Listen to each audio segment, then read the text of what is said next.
She's just the accountant, Dad. Why does Agatha get a say in our family decisions? My stepdaughter Kimberly's voice carried through the kitchen door, dripping with the kind of casual cruelty that comes from years of practice. I stood frozen in the hallway, grocery bags cutting into my palms, listening to her destroy 15 years of what I thought was family in a single breath. But let me back up, because you need to understand how we got here, how a woman like me, Agatha Richardson, 64 years old, with more financial expertise in my little finger than most people accumulate in a lifetime, ended up being dismissed as just the accountant by a spoiled 34-year-old who wouldn't know a balance sheet from a grocery list. I met David Richardson at a charity auction 14 years ago. He was bidding on a weekend at some mountain resort, and I was there representing my firm's corporate social responsibility initiative. David was recently divorced, still raw from the end of his 22-year marriage to his high school sweetheart, Anna. Anna had died in a car accident 2 years earlier, leaving him to raise their 3 children, Kimberly, who was 20 at the time, and the twins Joshua and Deborah, who were 17. David was a good man drowning in responsibility he'd never had to handle alone. Anna had managed everything: the household, the children's schedules, the social calendar, even the family finances. David knew how to build houses. His construction company was thriving. But he didn't know how to help Joshua with college applications or navigate Deborah's eating disorder or deal with Kimberly's increasingly erratic behavior as she processed her grief through a series of destructive relationships and expensive mistakes. When we started dating, I approached the situation with the same methodical care I brought to forensic accounting cases. I didn't try to replace Anna. That would have been impossible and inappropriate. Instead, I quietly began solving problems. I helped Joshua research colleges and financial aid options. I found Deborah a therapist who specialized in eating disorders and trauma. I didn't lecture Kimberly about her choices, but I was there when she needed someone to bail her out of various predicaments. I thought I was building something. A family, yes, but also a partnership with David, a supportive relationship with his children. I thought they saw me as someone who cared about their well-being, who was invested in their success, who had chosen to love them even though I didn't have to. Apparently, I was wrong about that too. The conversation in the kitchen continued, and I found myself unable to move, pressed against the hallway wall like a teenager eavesdropping on her parents. David's voice rumbled something I couldn't quite catch, but Kimberly's response rang out clear as a bell. "Dad, she handles your books and pays your bills. That's what accountants do, but this is about Mom's jewelry, and she has no right to it." Mom's jewelry, the emerald necklace and matching earrings that David had given me on our 5th wedding anniversary, telling me they'd belonged to his grandmother, not Anna. The pieces I'd worn to every important family event since, believing they were a symbol of my place in this family. Pieces that Kimberly was apparently planning to claim as her inheritance from a woman who'd never owned them. But it wasn't really about the jewelry, was it? It was about what that jewelry represented. My place in this family, my right to be included in decisions, my value as something more than a financial services provider with benefits. I set the grocery bags down carefully, my hands shaking just enough to make the wine bottles clink together softly. The sound seemed to echo in the hallway like a warning bell. For 14 years, I'd been the dutiful wife, the responsible stepmother, the woman who quietly managed the household finances and kept everyone's lives running smoothly. I'd paid for Joshua's MBA when David's business hit a rough patch during the 2008 recession. I'd covered Deborah's medical bills when her eating disorder required intensive treatment. I'd co-signed Kimberly's apartment lease, her car loan, and the business loan for her failed boutique. I'd hosted every family gathering, remembering birthdays and anniversaries that David would have forgotten, making sure Anna's memory was honored while building new traditions that included all of us. And all this time, they'd seen me as nothing more than hired help. The realization settled into my chest like a stone, heavy and cold. I thought about all the times I'd bitten my tongue when Kimberly made little comments about my obsession with spreadsheets, or when she'd roll her eyes at my suggestions for family vacations. I chalked it up to the normal friction between a stepmother and an adult child, compounded by the complexity of grief and loyalty to Anna's memory. I'd been patient, understanding, generous with my time and money and affection, but patience has its limits, and I'd apparently found mine. Actually, let me tell you more about those limits, because they'd been tested repeatedly over the years, in ways I'd tried very hard to overlook. There was the time Kimberly brought her boyfriend Marcus to Thanksgiving dinner and spent the entire meal loudly discussing how weird it was that I insisted on cooking instead of just ordering catering like normal rich people. There was Joshua's graduation party, where Kimberly introduced me to his girlfriend's parents as Dad's wife who handles the money stuff. There was Deborah's wedding planning, where Kimberly consistently referred to me as the stepmother when discussing seating arrangements, as if I were some distant relative rather than the woman who'd helped pay for the wedding and had spent months coordinating with vendors. Each incident by itself seemed small, manageable, the kind of thing you could excuse as thoughtlessness or stress, or the complicated dynamics of blended families. But they accumulated like compound interest, building into a substantial debt of disrespect that I'd never quite acknowledged until this moment. I picked up the grocery bags and walked into the kitchen with the measured calm that had served me well in 37 years of business. David looked up from the kitchen table where he and Kimberly were hunched over what looked like legal documents. His face had that guilty expression I'd seen before, the one that meant he'd been letting Kimberly railroad him into something he wasn't entirely comfortable with. "Agatha," he said, standing up quickly, "we were just discussing some estate planning issues." Estate planning. I set the bags on the counter and began unpacking them methodically, not looking at either of them. How thoughtful. Though I have to say I'm curious about these inheritance discussions involving jewelry that apparently belongs to someone who's just the accountant. Kimberly had the grace to look embarrassed, but only for a moment. "You were listening to a private conversation. In my own kitchen." I placed a carton of milk in the refrigerator with deliberate care. "About my own jewelry. Though, I suppose if I'm just the accountant, this isn't really my kitchen either, is it?" David cleared his throat. "Agatha, you're taking this the wrong way." "Am I?" I turned to face them both, and something in my expression made Kimberly take a step backward. I'd seen that look before in conference rooms when opposing counsel realized they'd underestimated me, when fraudulent executives understood that their carefully constructed lies were about to crumble under the weight of evidence I'd spent months accumulating. "David, in the 14 years we've been married, how many times have I handled a financial crisis for your family? Kimberly's student loans, Joshua's business venture, Deborah's medical bills, the company's shortfall during the recession, your mother's assisted living costs before she passed?" "Agatha, that's not. I'm asking for a number, David." My voice was still calm, still reasonable. I'd learned long ago that the most devastating truths are delivered quietly, with the kind of precision that comes from having all the facts perfectly organized. Because I have spreadsheets. I have records. I have documentation of every dollar I've invested in this family, every emergency I've solved, every debt I've cleared. Would you like me to get them? The thing about being a forensic accountant is that you develop certain habits. You document everything. You keep meticulous records. You understand that memory is unreliable, that people rewrite history to suit their narratives, and that the only way to establish truth is through careful documentation of facts. So yes, I had spreadsheets. I had records going back 14 years, showing every financial contribution I'd made to this family, the $47,000 I'd provided for Joshua's MBA, the $23,000 for Deborah's eating disorder treatment, the $31,000 I'd lent Kimberly for her boutique that she'd never repaid, the $85,000 I'd quietly invested in David's business during the recession to keep it afloat, the $19,000 for Anna's mother's funeral expenses that David couldn't afford at the time, the countless smaller amounts for car repairs, medical copays, insurance deductibles, and the 1,000 tiny emergencies that arise when you're supporting a family of 5 on what was essentially my income. Because here's something else they didn't know. David's construction business, while successful, was nowhere near as profitable as they believed. Most of our comfortable lifestyle, the nice house, the family vacations, the ability to help the children through various crises, that came from my income, not his. Kimberly straightened up, her jaw setting in that stubborn line I knew so well. "Nobody asked you to do those things." "You're absolutely right." I pulled out my phone and began scrolling through my contacts. Nobody asked. I did them because I thought we were a family. I did them because I loved your father and foolishly thought that extended to caring for his children. But you've clarified the situation beautifully. I'm just the accountant. "Agatha, what are you doing?"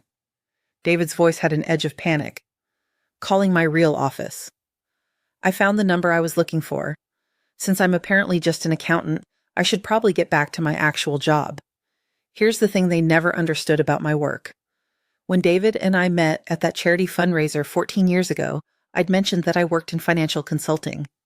He'd assumed I was some sort of freelance bookkeeper, helping small businesses balance their accounts. It seemed simpler than explaining the truth, and as our relationship developed, the misunderstanding just persisted. I let them think I was a simple accountant because it made David feel good to be the primary breadwinner, even though he wasn't. I let them think I worked part-time from home because it explained why I was always available for family emergencies, even though I actually worked 60-hour weeks managing complex financial investigations. I let them think my consulting clients were small local businesses because it was easier than dealing with the complicated dynamics of my real career. But I wasn't just an accountant. I was Agatha Richardson, senior partner and founding member of Richardson, Martinez and Associates, one of the most prestigious forensic accounting firms in the region. We specialized in uncovering hidden assets, exposing financial fraud, and providing expert testimony in high-stakes legal cases. Our client list included Fortune 500 companies, major law firms, government agencies, and wealthy individuals going through complex divorces. I'd built the firm from nothing 25 years ago, starting as a solo practitioner and growing it into a 15-person operation with offices in 3 cities. We handled everything from corporate embezzlement cases to asset recovery and international divorce proceedings. I personally had testified in federal court, been quoted in the Wall Street Journal, and consulted on cases involving hundreds of millions of dollars, and I owned 42% of the firm. The phone rang twice before my assistant answered. Richardson, Martinez and Associates, this is Jennifer. Jennifer, it's Agatha. I need you to pull the Morrison file and the Henderson divorce case. Also, I want you to schedule a meeting with our estate planning attorney first thing Monday morning. Of course, Miss Richardson. Is everything all right? Everything's fine. I'm just remembering why I never mix business with family. I glanced at David and Kimberly, who were staring at me with expressions of growing confusion. Oh, and Jennifer? I'll be taking on some new cases next week, clear my schedule for client consultations. Certainly. Should I reschedule your meeting with the FBI Fraud Task Force? No, keep that. Just shift the other appointments. I smiled slightly, watching David's face go pale. And Jennifer? Send me the contact information for that journalist from Forbes who wanted to do the profile piece on women in forensic accounting. I think I'm ready to do that interview now. I hung up and turned back to my husband and stepdaughter, who looked like they'd been struck by lightning. Richardson, Martinez and Associates? David's voice was barely a whisper. You know it? Everyone in the construction business knows it. They're the firm that exposed the Morrison Group's embezzlement scheme. They destroyed Bradley Construction's fraudulent billing practices. They're the ones who helped the state recover $60 million in pension fund fraud. He trailed off, staring at me like he'd never seen me before. They're ruthless, Kimberly finished, her voice hollow. We prefer thorough, I corrected. We have a reputation for finding the truth, no matter how well it's hidden or how many people are invested in keeping it buried. It's amazing what people will do when they think no one is watching, or when they believe the person they're dealing with is just a harmless little accountant who pays the bills and stays out of the way. I walked to the kitchen table and looked down at the estate planning documents they'd been reviewing. My name wasn't mentioned anywhere, but there were detailed inventories of assets, including the jewelry that David had given me and told me belonged to his grandmother. More interestingly, there were financial projections that vastly overestimated David's business assets and completely ignored my contributions to the family's wealth. Interesting reading? I picked up the papers and scanned them quickly with the practiced eye of someone who'd reviewed thousands of financial documents in her career. I see you've been quite thorough in cataloging everything you consider to be David's estate, including items that are legally mine and excluding income sources that actually fund this lifestyle. Agatha, I can't explain, David started. I'm sure you can. But first, let me share something that might interest you both. I pulled out my phone again and opened the email app. I received something fascinating yesterday. A job inquiry from Hartwell, Morrison and Associates. They're looking for a forensic accountant to investigate some irregularities in their books. Kimberly went very still. That's where I work. I know. Senior associate in their corporate law division, isn't that right? The position you got after I wrote a recommendation letter to James Morrison, who happens to be a former client of mine. I smiled pleasantly. Small world. Actually, it was smaller than they knew. James Morrison and I had worked together on 3 major cases over the past decade. I'd helped his firm recover assets in a complex international fraud case, and he'd referred several high-profile clients to me when they needed forensic accounting services. When he called me personally 2 years ago to ask about my stepdaughter's character and qualifications, I'd given Kimberly a glowing review. I told him she was bright, ambitious, and had been raised with strong moral values. I'd vouched for her integrity, her work ethic, and her potential for growth in corporate law. I'd put my professional reputation on the line for a young woman who apparently saw me as nothing more than a convenient source of financial support. Agatha, what are you saying? David's face had gone pale. I'm saying that when James Morrison called me personally to ask about Kimberly's character and qualifications, I gave her a glowing review.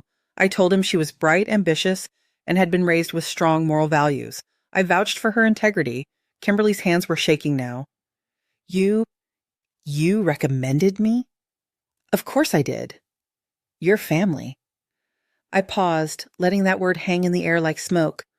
Or at least I thought you were. But now I'm wondering if I made a mistake. You see, forensic accounting is built on trust.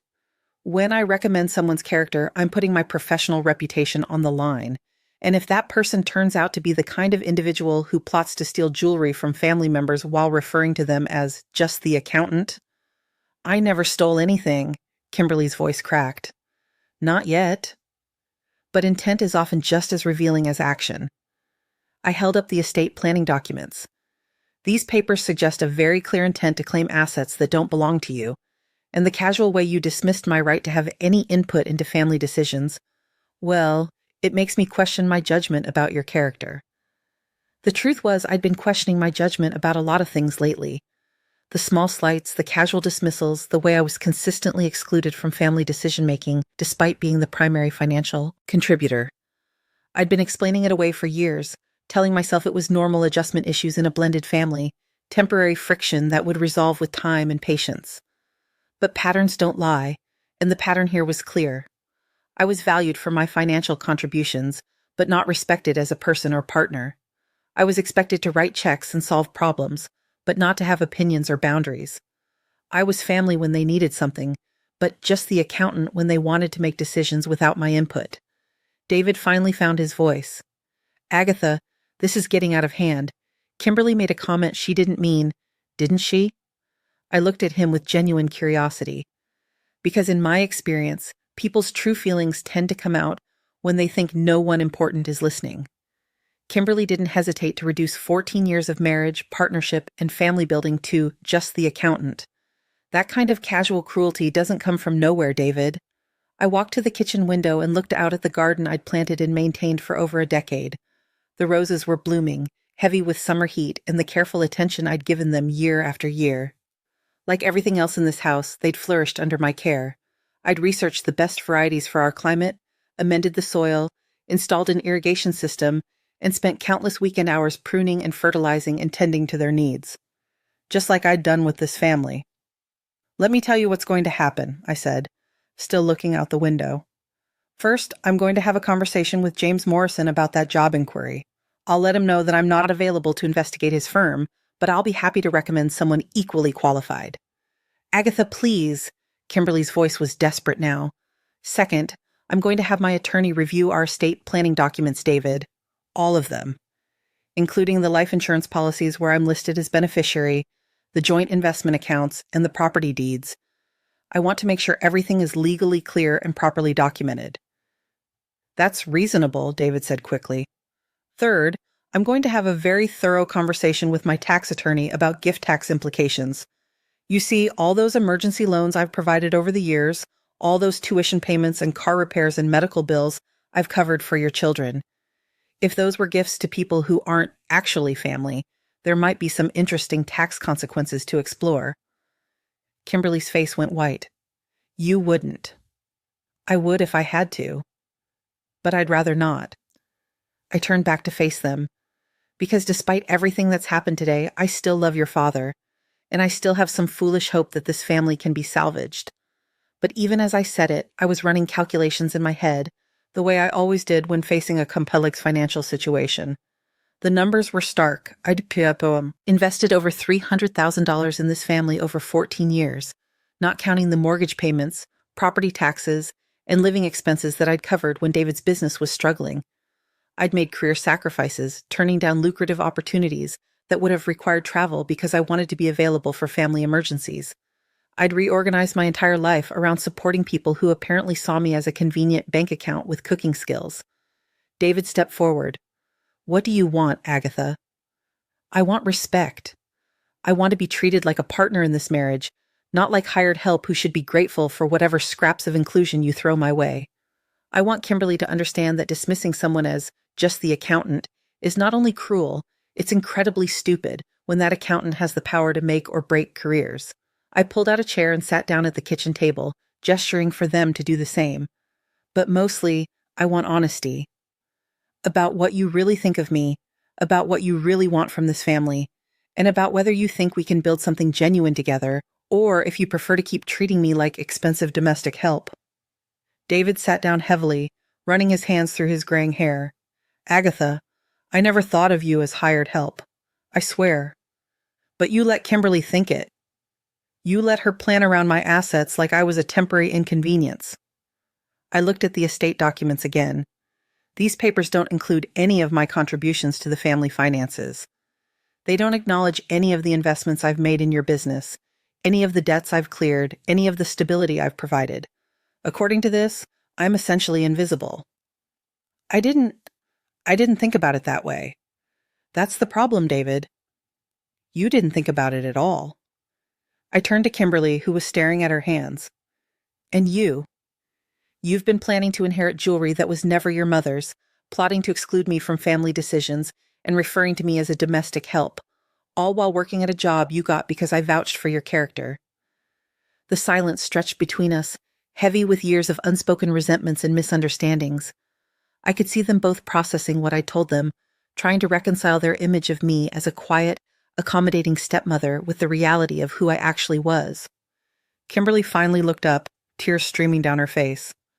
I didn't know about your job, about the recommendation, about any of it. No, you didn't. Because you never bothered to ask. In 14 years, you never once asked what I actually did for work, what my background was, what my qualifications were. You just assumed I was some small-time bookkeeper who'd gotten lucky enough to marry your father. I'm sorry, she whispered. I appreciate that, but sorry isn't enough. I stood up and walked to the kitchen counter, where I kept a small bowl for keys and important papers. I pulled out a business card and placed it on the table in front of Kimberly. That's my real business card, the one with my actual title and credentials. I want you to take it to work tomorrow and have a conversation with James Morrison. Tell him you've realized there's been a misunderstanding about your family connections and that you want to make sure there are no conflicts of interest in your employment. Kimberly picked up the card with trembling hands. Agatha Richardson, senior partner, certified fraud examiner, certified public accountant, certified valuation analyst, certified in financial forensics. She looked up at me with wide eyes. You're one of the most powerful financial investigators in the region. I am. And for the past 14 years, I've been using that expertise to quietly manage your family's finances, protect your father's business from audit risks, optimize tax strategies, and provide you and your siblings with opportunities you never could have accessed on your own. I sat back down. The question now is whether you want to keep benefiting from that support, or if you'd prefer to see what life looks like when you really are, dealing with just an accountant. David reached across the table and took my hand. Agatha, I'm so sorry. I had no idea you felt. I never meant for you to feel like you weren't family. I know you didn't mean it, David. But intent isn't the same as impact. And the impact of 14 years of being treated like a useful appliance instead of a partner has been significant. The truth was, it had been more than significant. It had been soul-crushing in the way that only repeated small betrayals can be. Each dismissal, each exclusion, each casual reduction of my contributions to mere transactions had accumulated into a weight that I'd carried without even fully acknowledging it. I thought about all the family dinners where conversation stopped when I entered the room, all the planning sessions I wasn't invited to, all the times I'd been introduced as David's wife, rather than by my name or profession.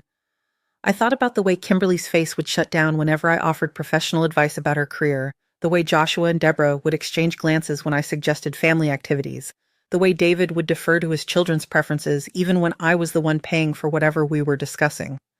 What can we do to fix this? David's voice was rough with emotion. First, we're going to redo all the estate planning documents, together, with full disclosure of all assets, all contributions, and all intentions. No more secret planning sessions that exclude the person who's actually provided most of the financial stability. Of course. Second, Kimberly is going to have that conversation with her boss about potential conflicts of interest, and she's going to think very carefully about whether she wants to continue working at a firm where her family connection to me could create ethical complications. Kimberly nodded quickly. I'll talk to him tomorrow. Good. And third, I paused, looking at both of them. We're going to establish some new ground rules for this family. Rules about respect, about inclusion, about the difference between accepting help and taking it for granted. Whatever you want, David said immediately. I don't want whatever I want, David. I want what's fair. I want what I've earned through 14 years of love and support and partnership. I squeezed his hand. And I want Kimberly to understand that family isn't just about blood or marriage certificates. It's about how you treat the people who show up for you, again and again, even when they don't have to. Over the next several hours, we talked, really talked, for the first time in years.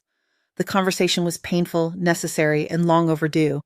Kimberly told me about her resentment over her mother's death, her fear that accepting me meant betraying Anna's memory, her frustration with feeling like she had to compete for her father's attention. She admitted that she'd been jealous of my success, my education, my ability to solve problems that seemed insurmountable to her. David acknowledged that he'd let his children's grief and loyalty to Anna dictate too many family decisions, that he'd been so afraid of losing them that he'd forgotten his obligations to me. He confessed that he'd been intimidated by my professional success and had unconsciously minimized it to protect his own ego. And I told them both about the loneliness of being essential but invisible, the exhaustion of always being the one to solve problems while being excluded from decisions, the hurt of having my contributions dismissed as mere transactions rather than expressions of love. It wasn't easy. There were more tears, more confessions, more moments of uncomfortable truth-telling. Kimberly sobbed as she realized how cruel she'd been, how she'd taken advantage of my generosity while simultaneously resenting my presence in her father's life. David wept as he understood how completely he'd failed as a husband, how he'd allowed his children to treat me as less than family while expecting me to fulfill all the obligations of a mother and wife. But by the end of it, something had shifted. The air in the kitchen felt cleaner, lighter. For the first time in years, I felt like I was actually part of the conversation rather than just observing it from the sidelines. Kimberly cleared her throat. Agatha, I want to ask you something. What's that? Would you teach me about financial investigation, about business, about all the things I should have been learning from you instead of dismissing you? I looked at her for a long moment, this young woman who'd been such a source of frustration and heartache, and saw something I'd never noticed before. Behind the entitlement and the attitude, there was genuine intelligence, real curiosity, and maybe even the capacity for growth. I'd like that, I said finally, but it won't be easy. I don't give anyone special treatment, family or not. I wouldn't want you to. David smiled for the first time that day. So what happens now? Now we start over. All of us. I stood up and began clearing the estate planning documents from the table. These go in the trash. We'll start fresh with an attorney who can see all the three of us at the same time and create something that actually reflects our family. And the jewelry, Kimberly asked quietly, is mine. Your father gave it to me, and it stays with me. I paused, then added, but I have other pieces that belong to your great-grandmother, pieces that David gave me over the years that have real family history. When you're ready, when you've earned it through respect rather than entitlement, we'll talk about what you might inherit someday. She nodded, understanding the distinction. And Agatha? Kimberly's voice was small, uncertain. I know I don't deserve to ask this, but could you help me figure out how to be better? Not just professionally, but as a person? I felt something loosen in my chest that I hadn't even realized was tight. I think you've already taken the first step by asking that question. 3 months later, Kimberly made an appointment to see me at my real office. She sat in the leather chair across from my mahogany desk, looking nervous and determined in equal measure. The office itself seemed to surprise her. The floor-to-ceiling windows overlooking the financial district, the awards and certifications on the walls, the expensive furniture that reflected the success I'd built over decades of hard work. I wanted to thank you, she said, for not destroying my career when you could have. Your career is your own to build or destroy, Kimberly. I just made sure you understood the stakes. I talked to Mr. Morrison about potential conflicts of interest. He was surprised to learn about our family connection. I imagine he was. He offered to help me find a position at another firm, one where there wouldn't be any appearance of impropriety. She took a deep breath. I took it. I start at Richardson and Associates next month. I raised an eyebrow. That's a good firm. You'll do well there if you're willing to work for it. I hope so. She paused, then pulled out a small wrapped package. I wanted to give you this. I unwrapped it carefully, revealing a small silver frame containing a photo from David's birthday party the month before. In the picture, the three of us were laughing at something silly he'd said, and for the first time in any family photo, Kimberly and I looked genuinely comfortable together. I thought you might like it for your office, she said, so people know you have a family that appreciates you.